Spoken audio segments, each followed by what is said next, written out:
At 61, Brad Pitt still moves through a room like a man who knows exactly how much space he's allowed to take up.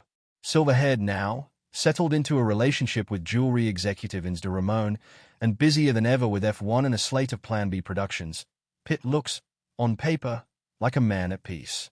But every so often, in interviews and old footage that resurfaces online, one name keeps floating back to the surface: Jennifer Aniston.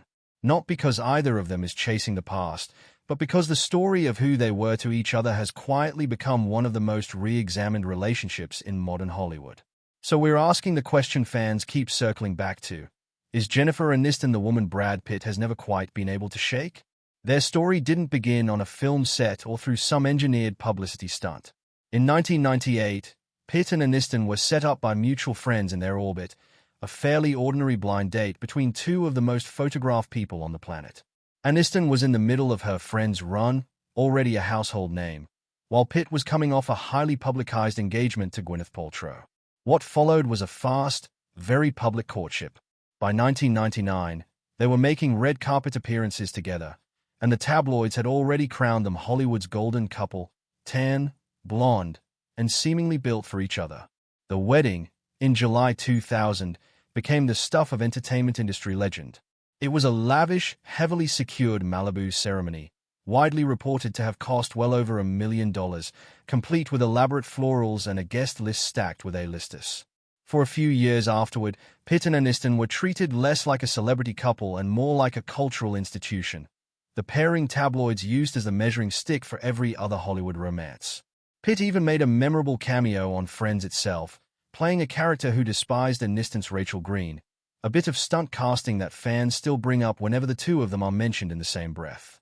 Behind the scenes, though, cracks were forming. Pitt has spoken candidly, if imperfectly, about that period of his life. In a widely reported 2007 interview, he described feeling restless and admitted that being married had, in his words, something to do with him feeling stuck in a version of himself he didn't like. He walked back the harsher framing of those comments almost immediately, clarifying that he wasn't calling Aniston dull, he was saying he'd gone dull to himself.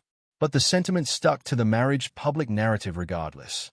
By 2004, whispers from the set of Mr. and Mrs. Smith had begun making their way into entertainment press. Pitt and Angelina Jolie were shooting a film built entirely around marital chemistry and choreographed tension, and the on-set energy became its own story. In January 2005, Pitt and Aniston announced their separation, releasing the kind of carefully worded joint statement designed to head off speculation, language about remaining committed, caring people who'd simply grown apart. That framing didn't last long. Photos of Pitt on a beach in Kenya with Jolie and her son Maddox surfaced only months later, and the public narrative shifted overnight from amicable separation to something closer to betrayal. Aniston, for her part, gave one of the most talked-about interviews of her career shortly afterward, in Vanity Fair's September 2005 cover story titled The Unsinkable Jennifer Aniston. In it, she was candid about how blindsided she felt by the speed of Pitt's next chapter, famously remarking that there seemed to be a sensitivity chip missing in how the split had been handled publicly. It became one of the defining quotes of that entire tabloid era.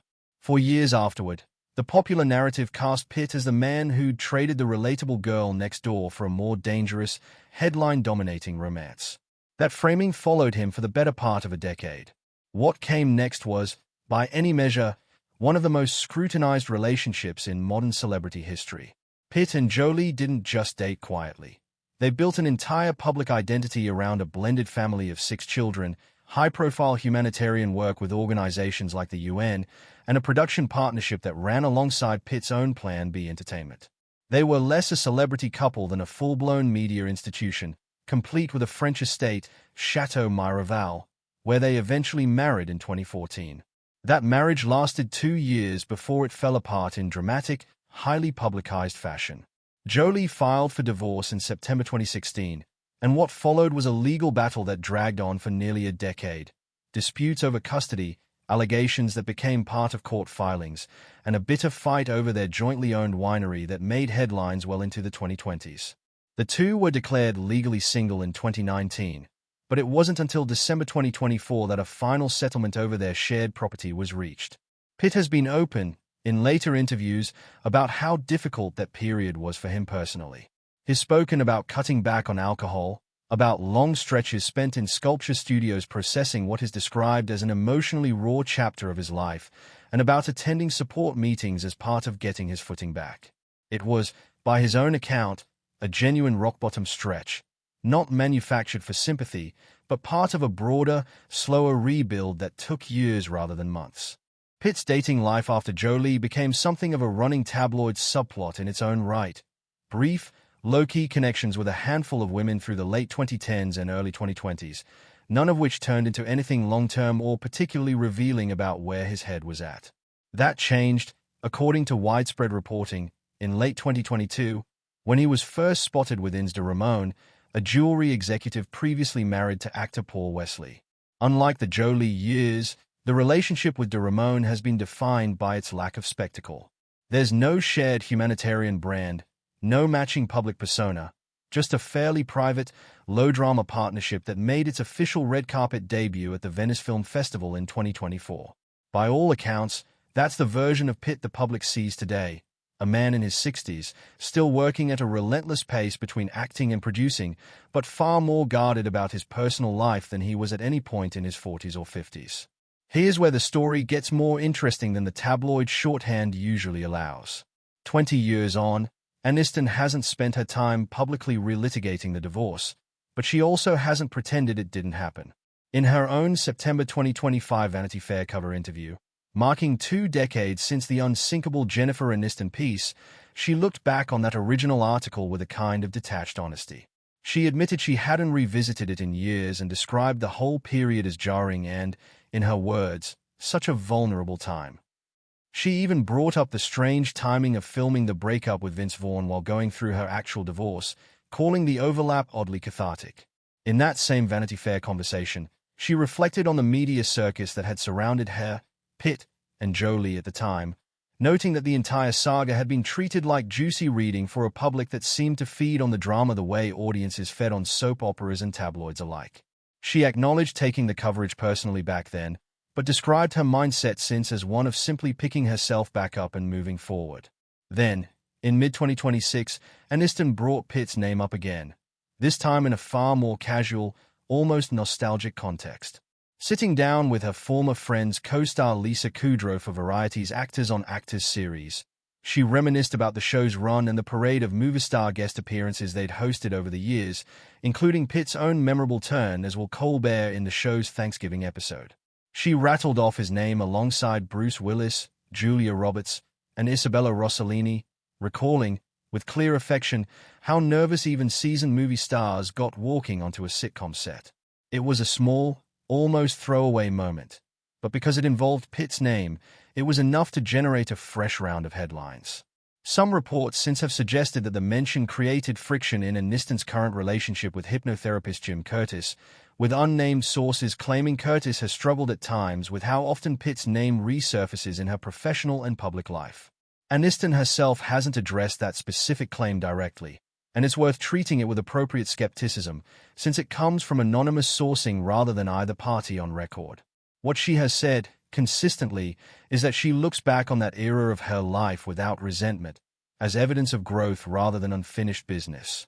Perhaps the most striking shift over the past 2 decades isn't anything Pitt has said about Aniston, it's what Aniston has said about herself. For years, the tabloid framing painted her as the woman who chose career over family, someone whose marriage failed partly because she wasn't ready for children. In recent interviews, she has pushed back hard on that narrative, opening up about her own private struggles with fertility treatments during the exact years the press was speculating about her choices. It's reframed a huge chunk of the old story.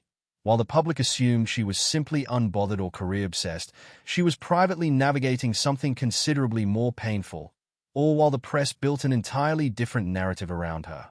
That kind of retrospective clarity has become something of a theme in how both Pitt and Aniston discuss that period now. Neither one seems particularly interested in refighting old battles. Pitt has spoken, in broad terms, about regretting how emotionally checked out he was during parts of his younger adulthood. Aniston has spoken about reclaiming her own story rather than letting old tabloid narratives define her. Whether that adds up to some unresolved, can't forget her romantic pull, as some entertainment outlets like to frame it, or simply two people who've made peace with a chapter of their lives that happened to play out under a spotlight most people never have to deal with, is something viewers will likely keep debating for as long as either of their names stays in the headlines. It's worth remembering, amid all the relationship retrospectives, that Pitt's actual body of work is what got him here in the first place. He went from an uncredited extra in the late 1980s to a breakout sensation almost overnight with his brief but unforgettable turn in 1991's Thelma and Louise.